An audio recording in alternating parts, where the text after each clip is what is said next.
Video শুরুতেই সহজ কথাটা সোজাভাবে বলি, স্পষ্ট করে বলি। যদি কোনো ফোনে 7300 mAh ব্যাটারি থাকে, হ্যাঁ ঠিক শুনছেন, 7300 mAh ব্যাটারি, এবং সেই ব্যাটারি দিয়ে ফোনটা যদি 7.89 মিলিমিটার মাত্র থিক হয়, থিক বলা ঠিক হবে না, যদি স্লিম হয়, এতটা পাতলা হয়, তাহলে একটু নড়ে চড়ে বসতে ইচ্ছা করে তো। তারপরে যদি দেখি ফোনটার ওজন মাত্র 199 গ্রাম, মানে 200 গ্রামেরও কম, তখন সত্যি আপনাকে দ্বিতীয়বার ভাবতে হবেই। কি এখনো আপনি নড়েচড়ে বসেননি? তাহলে আরো একটা কথা বলি, এই ফোনে যে ডিসপ্লেটা আছে না, সেই ডিসপ্লেটা ভিভো X200, হ্যাঁ ফ্ল্যাগশিপ ফোন, সেইখান থেকে তুলে এনে জাস্ট বসিয়ে দেওয়া হয়েছে। क्या बात कर रहे हैं? অবভিয়াসলি তারপর দাম অর্ধেকেরও কম রাখা হয়েছে। रहा नहीं जाता।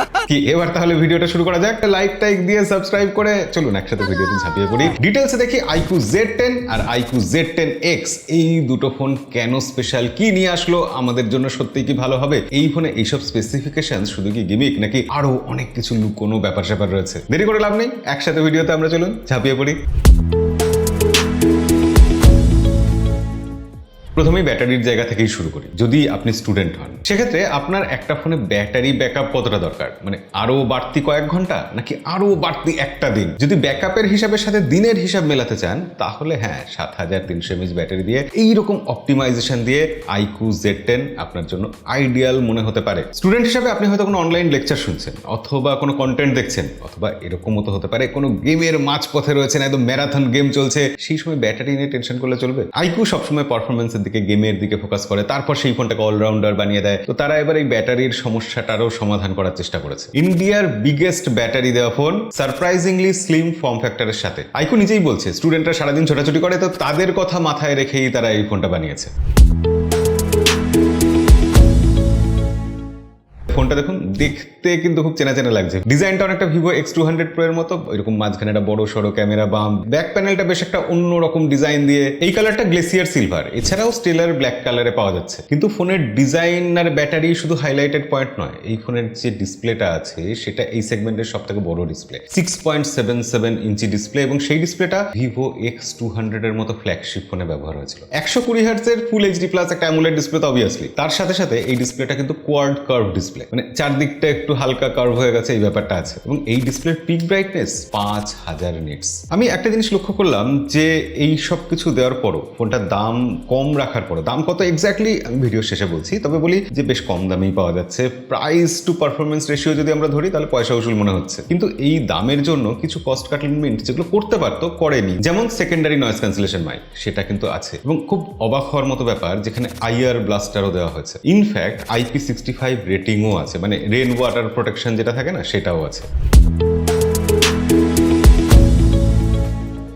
আইপি রেটিং তো হলো, কিন্তু ডিউরেবিলিটির কি হবে? শুধু আইপি রেটিং দিয়ে চলবে?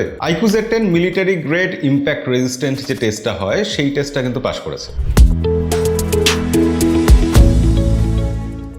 এবার iQOO ফোন মানে সেটা একটু পারফরমেন্সের দিকে নজর দেবে, গেম টেম খেলতে পারবেন, সেই দাম যতই কম হোক না কেন। প্রসেসর কিন্তু কোয়ালকম স্ন্যাপড্রাগনের দেওয়া হয়েছে, Qualcomm Snapdragon 7S Gen 3 processor আছে এখানে, TSMC তৈরি 4 ন্যানোমিটার ফ্যাব্রিকেশনে, এবং যার ফলে এই প্রসেসরটা কিন্তু গরম হয় না। এই প্রসেসরের AnTuTu বেঞ্চমার্ক স্কোর 8 লাখেরও উপরে আসছে।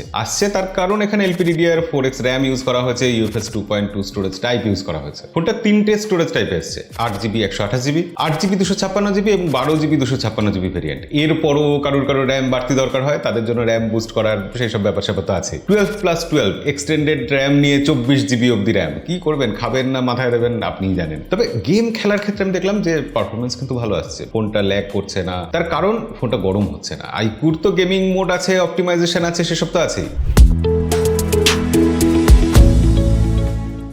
কিন্তু যেটা ইম্পর্টেন্ট ব্যাপার সব থেকে, সেটা হচ্ছে এফিশিয়েন্ট কুলিং সিস্টেম আছে। ফোন যদি ঠান্ডা থাকে, ফোন পারফরমেন্স ভালো দেবে। এখানে 7800 millimetre square high performance pyrolytic graphite sheet use করা হয়েছে, মানে একদম সুপার লার্জ কুলিং এরিয়া দিয়ে দিয়েছে আর কি, মানে পুরো ফোনে যতটা জায়গা পেয়েছে সব কুলিং এরিয়া দিয়ে দিয়েছে। টোটাল কুলিং এরিয়া কত শুনবেন? 42,000 মিলিমিটার স্কোয়ার কুলিং এরিয়া। এরপরও iQOO স্মার্ট টেম্পারেচার কন্ট্রোল দিয়েছে। আমার তো মনে হচ্ছে এগুলো এতটাও দরকার ছিল না এই দামের ফোনে। তবে ফোনের কোম্পানি যদি এইরকম নজর দেয়, তাহলে মনে হয় যে হ্যাঁ, তারা গেমিং এর দিকে ফোকাস করছে, তারা ফোন যাতে গরম না হয় সেই দিকটা নজর রাখছে, পারফরমেন্সের ব্যাপারে ভাবছে। iQOO এটা ভাবে, বরাবরই এর আগের ফোনগুলোতে আমরা কিন্তু এটা দেখেছি।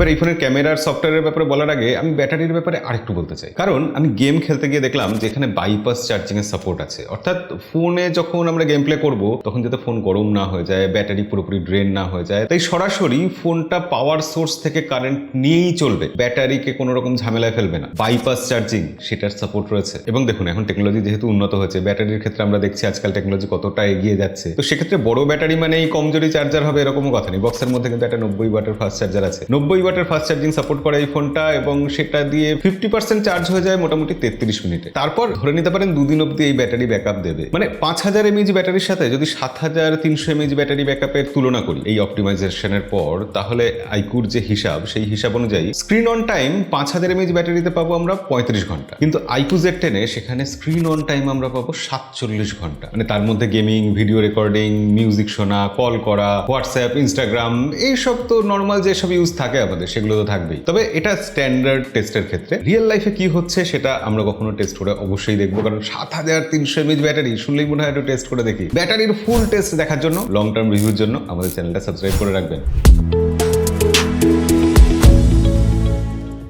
এবার তাহলে অবশেষে ক্যামেরার ব্যাপারে আসি। আমরা বরাবরই জানি যে একটা ফোনের পারফরমেন্স ভালো হলে ক্যামেরা খারাপ হবে, কিন্তু আইকুর ক্ষেত্রে এই ব্যাপারটা আমি দেখেছি বহুবার ব্যতিক্রম হয়েছে। এখানে ব্যাক সাইডে সোনি IMX 882 সেই সেন্সারটা মনে পড়ে, একদম ফ্ল্যাগশিপ সেন্সার ছিল, সেই OIS সেন্সারটা এখানে দেওয়া হয়েছে। 50 মেগাপিক্সেলের ক্যামেরা রয়েছে। বেশ কিছু আমরা ছবি তুলেছি ডে লাইটে, রাত্রে, এবং ছবির স্যাম্পল আপনারা দেখলে বুঝবেন ছবির কোয়ালিটি কেমন। দামের হিসাবে বলতে হয় কিন্তু ছবি যথেষ্ট ভালো আসছে। আসলে আইকু তো ভিভোর ওই অ্যালগোরিদমটা ইউজ করে, তার জন্য ছবির কোয়ালিটি কিন্তু ভালো হয়, সোশ্যাল মিডিয়া রেডি হয়, বুস্টেড কালার থাকে, ডিটেলসও মোটামুটি ভালোই পাওয়া যায়, পোর্ট্রেট ছবির ক্ষেত্রে এজ ডিটেকশনও ঠিকঠাক থাকে। ইনফ্যাক্ট এখানে ফ্রন্টে 32 মেগাপিক্সেল একটা সেলফি ক্যামেরা আছে, সেটা দিয়ে আমরা ছবি তুলে দেখেছি যে ছবি ভালো আসছে। বিশেষ করে যারা ব্লগিং এর জন্য ফোন খোঁজেন তাদের জন্য এই ফোনটা কিন্তু আইডিয়াল ফোন হতে পারে। একে তো 32 megapixel selfie camera, front camera দিয়ে ভিডিও শুট করতে পারবেন, তার কারণ এখানে ফ্রন্ট ক্যামেরাতেও 4K তে ভিডিও রেকর্ড করা যায়। অবভিয়াসলি ব্যাক ক্যামেরাতে তো যাই।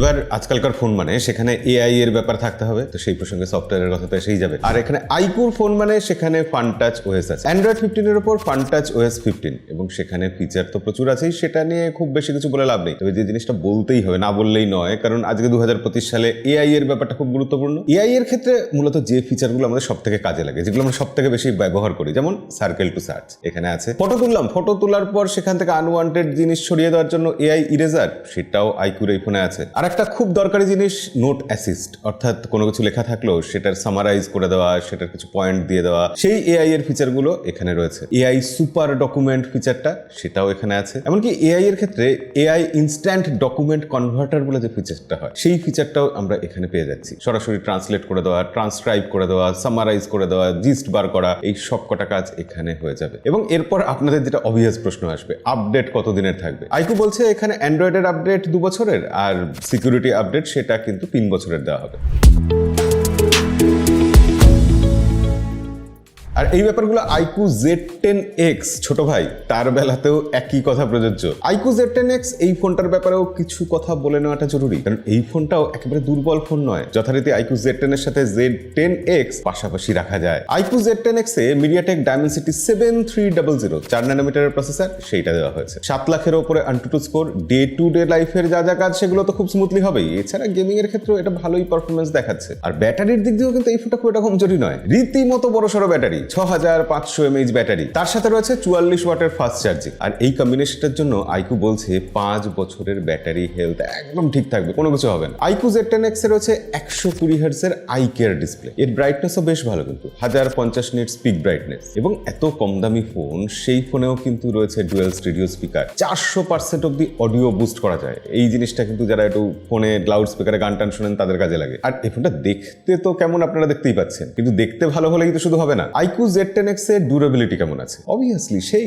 মিলিটারি গ্রেড সার্টিফিকেশন নিয়ে এসেছে, প্লাস এখানে IP64 এর রেটিংও আছে। ক্যামেরার ক্ষেত্রে আইকু Z10X এর রয়েছে 50 মেগাপিক্সেলের মেইন ক্যামেরা, তার সাথে একটা 2 মেগাপিক্সেলের ক্যামেরাও দিয়ে দেওয়া হয়েছে। কিছু ফটো স্যাম্পল আপনাদের জন্য রাখলাম, দেখুন কেমন লাগছে। এবং ভিডিওর ক্ষেত্রে এখানে কিন্তু 4K 30 FPS অব্দি ভিডিও রেকর্ডিংও করা যাচ্ছে। আর AI এর যে ইম্পর্টেন্ট ফিচার যেগুলো একটু আগে বললাম, circle to search, AI object eraser, AI note assist, এগুলোও কিন্তু আইকু Z10X এ আমরা পাবো। আইকু Z10X 3টে মেমোরি ভেরিয়েন্টে পাওয়া যাচ্ছে, 6GB 128GB বেস ভেরিয়েন্ট, তারপর 8GB 128GB, তারপর 8GB 256GB। এবার iQOO Z10 আর Z10X এই ফোনগুলো কারা কিনবেন? অবভিয়াসলি স্টুডেন্টরা এইসব ফোন নিতে চাইবেন। ফোন একবার চার্জ দিয়ে 2 দিন চলছে, কাদের সব থেকে কাজে লাগবে? 20,000 টাকার মধ্যে যদি এরকম অলরাউন্ডার ফোন পাওয়া যায়, সেক্ষেত্রে অবভিয়াসলি স্টুডেন্টদের তো সব থেকে বেশি এটা নজর কেড়ে নেবে। এছাড়া এই দুটো ফোনে প্রিমিয়াম কোয়াড কার্ভ ডিসপ্লে রয়েছে, ল্যাগ ফ্রি পারফরমেন্স পাওয়া যাচ্ছে, সেখানেও কোনো কম্প্রোমাইজ করা হয়নি। সেগমেন্টের ফাস্টেস্ট স্মার্টফোন যদি খুঁজতে চান, iQOO Z10 আর Z10X, এটার সেল শুরু হচ্ছে কিন্তু 22শে এপ্রিল থেকে। iQOO Z10X এই ফোনটার বেস ভেরিয়েন্ট 6GB 128GB, এর দাম শুরু হচ্ছে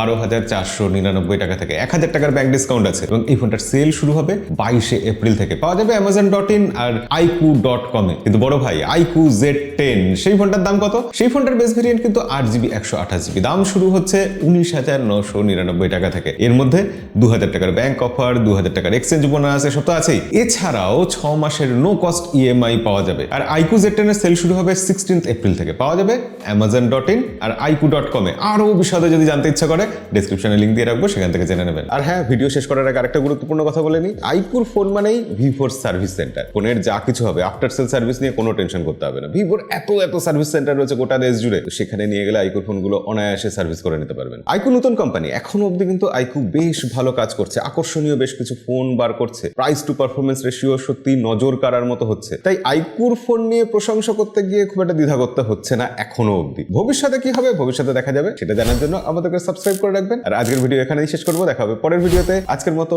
বিদায়।